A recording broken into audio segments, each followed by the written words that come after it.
Casus, det betyder direkte oversat fra latin et fald. Men det er faktisk lidt mere end et fald. Det er en måde at beskrive den grammatiske funktion for de forskellige ordklasser i et nemt overskueligt skema. Hvis du har at gøre med et subjekt eller et subjektsprædikat, så skal du skrive det i nominativ. Hvis du har at gøre med et objekt, så skal det stå i akkusativ. Hvis du har at gøre med et indirekte objekt, så skal du stå i dativ. Hvis du har noget, der står i ejefald, for eksempel Sørens cykel, det er hans cykel, hvor du sætter s på dansk, så skal det stå i genitiv. Hvis du har ablativ, det er de her med hv, for eksempel hvorfra, hvor med, så skal det stå i ablativ. Og hvis du har at gøre med en tiltale, for eksempel O Christian, hvor er du klog, så skal det stå i vokativ.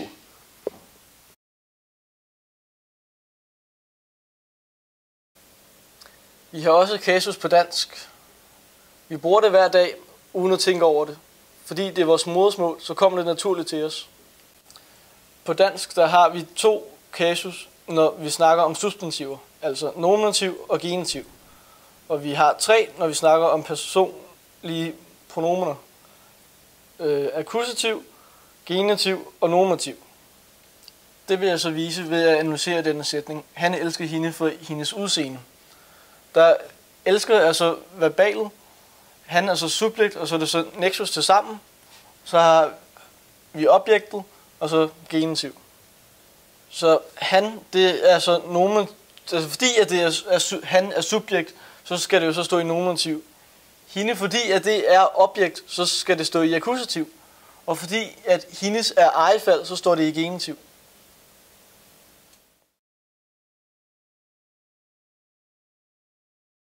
På latin, der har man 6 forskellige casus'er.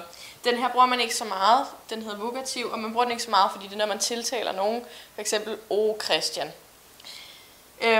Så har vi nominativ, akkusativ, genitiv, dativ og ablativ.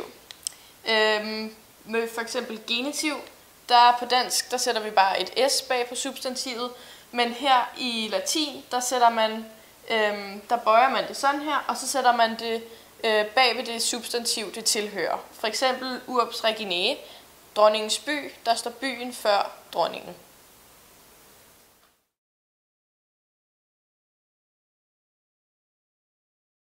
Okay, vi har en sætning her på latin, der hedder amat Ovidius puellam. Og det betyder, Ovidius elsker pigen. Til start med vil vi gerne finde verballedet, og det gør vi ved at spørge med jeg, og så jeg elsker. Derfor sætter vi en bolle under. Så bagefter vil vi gerne finde subjektet. Det gør vi ved at spørge med hvem elsker. Det gør Ovidius. Og så vil vi gerne finde ud af, hvad det her er. Og så kan vi spørge med, hvem elsker Ovidius? Og Ovidius, han elsker pigen. Grunden til, at det hedder puellam og ikke puella, det er fordi, at det er et objekt, og derfor ender det med at stå i akkusativ.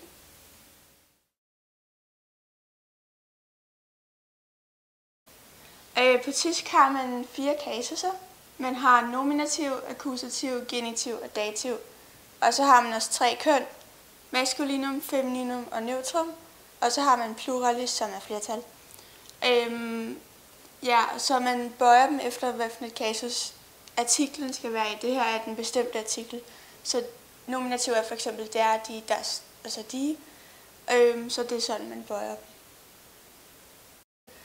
På tysk har man også en ubestemt artikel, og det er ein, som man så bøjer på samme måde. Og man kan se det, fordi den har næsten de samme endelser som den bestemte artikel. Selvfølgelig er der nogle forskelle, men så har vi brugt keine som eksempel på pluralis, fordi man kan ikke have ein i flertal.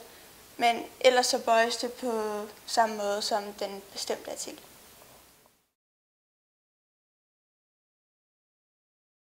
Jeg vil gerne analysere den her tyske sætning. Der Vater gab dem Jungen ein Hund, som betyder, faren gav drengen en hund. Så jeg vil starte med at finde verbalet, som er gab. Og så vil jeg finde subjektet, som er hvem der gør noget. Og det er der Vater. Og tilsammen er det så nexus. Og det skal være der Vater, fordi det er en bestemt artikel. Og det er i nominativ og maskulinum.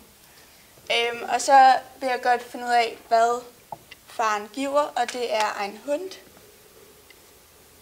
Og det er så akkusativ, fordi det også er maskulinum, og det er en ubestemt artikel. Og så vil jeg godt finde ud af, hvem giver faren den her hund til. Og det er dem Jungen. Og det er så dativ, og det er også maskulinum. Så det skal være dem. Jeg har endnu en sætning for at vise genitiv, og det er es ist jetzt der Hund des Jungen, som betyder, at det er nu drengens hund. Og så vil jeg lige hurtigt analysere den. Ist er verbalet, S er subjektet, og det er så nexus til sammen. Der hund er subjektsprædikat, fordi det står i nominativ. Og så des Jungen er så genitiv, fordi det er ejefald, altså hvem der ejer hunden, og det er des Jungen. Så det er genitiv.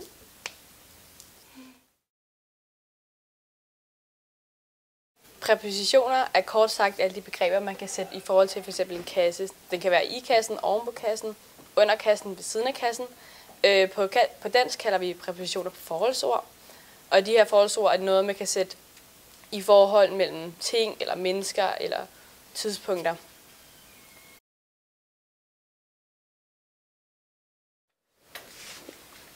Præpositioner på tysk har den funktion, at de styrer substantivet, der står bag præpositionen. For eksempel, Dirk für gegen Ode wieder bliver styret af akkusativ. Så for eksempel har vi en sætning herover. Ich gehe Dirk den Wald. Dirk, det styrer af akkusativ, så den Wald skal stå i akkusativ. Og derfor det hedder det den. Wald er maskulinum, og så hedder det den. Så er der dativ. Aus bei Mitternacht Zeit von Sue. De bliver alle sammen styret af dativ. Så for eksempel har vi en sætning herover. Ich gehe mit meinen Hund. Så hedder det meinem Hund. Og selvom når vi analyserer den, vil sige, at det skal stå i akkusativ, så kommer præpositionen her først og siger, at det skal stå i dativ. Og så hedder det meinem Hund. Så er der nogle præpositioner, der kan blive styret af begge dele. Det er an, auf, hinter, in, neben, über, unter, vor, zwischen. Og de kan blive styret af begge dele. Og for at finde ud af, hvad for en kasus man skal vælge, skal man kigge på selve meningen af sætningen. Så for eksempel, hvis det er bevægelse fra et rum til et andet rum, så skal det stå i akkusativ. For eksempel, vi har en sætning herovre. Die Kinder gehen in die Schule. Det er altså bevægelse fra et rum til et andet. Og så skal de Schule som hundkøn stå i akkusativ. Så har vi en anden en, hvor det så er stillestand, altså det bevæges inden for det samme rum, skal det stå i dativ. Og det er altså, de Kinder sind in der Schule. Normalt, når vi analyserer den, vil vi sige, at det skulle være akkusativ. Men fordi at det bevæges inden for det samme rum, skal det stå i dativ. Og så bliver det lavet om til in der Schule. Ja, der findes også nogle rigtig smarte huskeregler til ligesom at huske de her præpositioner. Det er ret mange, og så har man lavet sådan en smart ramse. For eksempel ved akkusativ, så lyder den Dirk für gegen Ode wieder Kennst du nicht akkusativ, dann bist du virkelig dum. Og ved dativ, så hedder den aus bei Mitternacht Zeit von Sue. Dativ lernen muss auch du. Og ved akkusativ og dativ, så hedder den an, auf, hinter, in, neben, über, unter, vor, zwischen. Dativ und akkusativ kan man gleichmischen. Og så kan de bruges til ligesom, at man lettere kan huske de her mange præpositioner.